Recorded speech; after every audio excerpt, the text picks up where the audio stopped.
আজি মই আকৌ আপোনালোকৰ ওচৰত লগ্নৰ দশম ভাৱ অৰ্থাৎ কৰ্মভাৱৰ বিচাৰ লৈ উপস্থিত হৈছোঁ। লগ্নৰ দশমত এনে কোন চাৰিটা গ্ৰহৰ অৱস্থান ঘটিলে এই জাতক বা জাতিকাত কৰ্মক্ষেত্ৰত বাধা বা বাৰে বাৰে তাৰ কৰ্মস্থান পৰিৱৰ্তন কৰিবলগীয়া হৈ থাকে, আৰু লগতে সেই কৰ্মস্থানত এনে কোন চাৰিটা গ্ৰহৰ সহাৱস্থানৰ ফলত চক্ৰত এই জাতকৰ যিকোনো পেচা বা চাকৰিৰ ক্ষেত্ৰত ৰাজযোগৰ নিচিনা এটা ৰাজযোগ ঘটিব পাৰে। আমি সকলোৱে জানো যিকোনো ব্যক্তিৰ কৰ্মস্থান বিচাৰ কৰিবৰ বাবে জন্মচক্ৰৰ পৰা যি যি ভাৱৰ বিচাৰ কৰিব লাগে সেই ভাৱবিলাক হৈছে ধনভাৱ, অৰ্থাৎ যিটো ঘৰৰ পৰা আমি টকা পইচা অৰ্থাৎ অৰ্থত বিচাৰ কৰোঁ। তাৰ পাছত ষষ্ঠ ভাৱৰ বিচাৰ কৰিব লাগিব, অৰ্থাৎ চাকৰি ধৰণ কেনেধৰণৰ হ'ব, এইটো ভাৱৰ পৰা আমি চাকৰিৰ ধৰণ বিচাৰ কৰোঁ।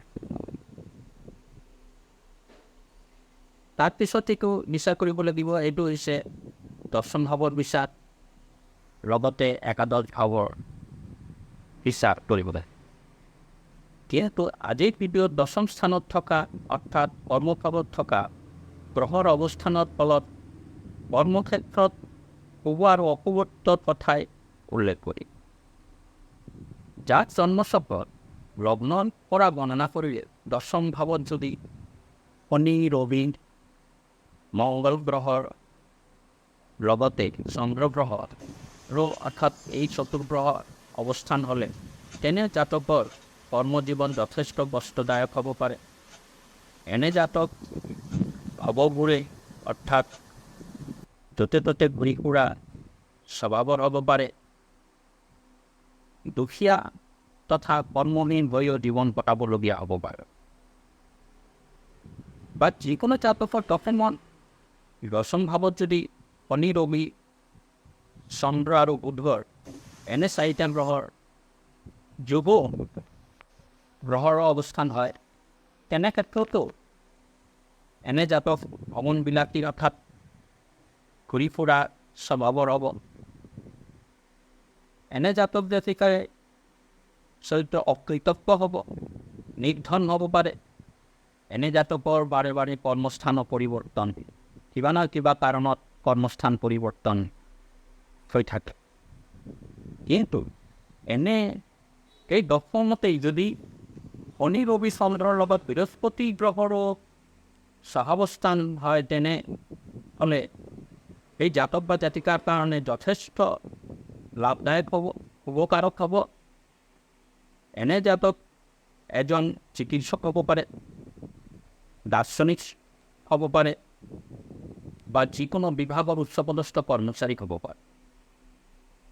আকৌ এনে দশম স্থানত যদি শনি, ৰবি গ্ৰহৰ বাহিৰেও বুধ আৰু মংগল গ্ৰহৰো সহাৱস্থান ঘটে, তেনেহ'লে এনে জাতক জাতিকাই পুলিচ বা সেনা বিভাগৰ উচ্চপদস্থ কৰ্মচাৰী হ'ব পাৰে, যিকোনো ৰাজ্যৰ মন্ত্ৰী MLA পৰ্যন্ত হোৱাৰ যোগ ঘটিব পাৰে। অৰ্থাৎ লিডাৰশ্বিপ কৰিব লাগে তেনেধৰণৰ যিকোনো কৰ্মৰ লগত এনে জাতক জাতিকাৰ ইনভল্ভ থাকিব পাৰে। এতিয়া কৰ্মস্থানত কোন চাৰিটা গ্ৰহৰ ফলত মানুহৰ জীৱনত অশুভত্ব লাভ কৰে আৰু কোন চাৰিটা গ্ৰহৰ উপস্থিতিত আমাৰ কৰ্মজীৱন সুখকৰ হ'ব পাৰে। আজিৰ ভিডিঅ'ত এইখিনিতেই, অহা ভিডিঅ'টো মই আৰু কৰ্মস্থানক লৈ বা কৰ্মপ্ৰাপ্তিক লৈ নতুন নতুন ভিডিঅ' লৈ উপস্থিত হ'ম। মোৰ ভিডিঅ' যদি পচন্দ লাগিছে তেনেহ'লে নতুনসকলে অলপ ছাবস্ক্ৰাইব কৰি দিলে ভাল হ'ব, আৰু অলপ লাইক শ্বেয়াৰ কৰিলে মই আপোনালোকৰ ওচৰত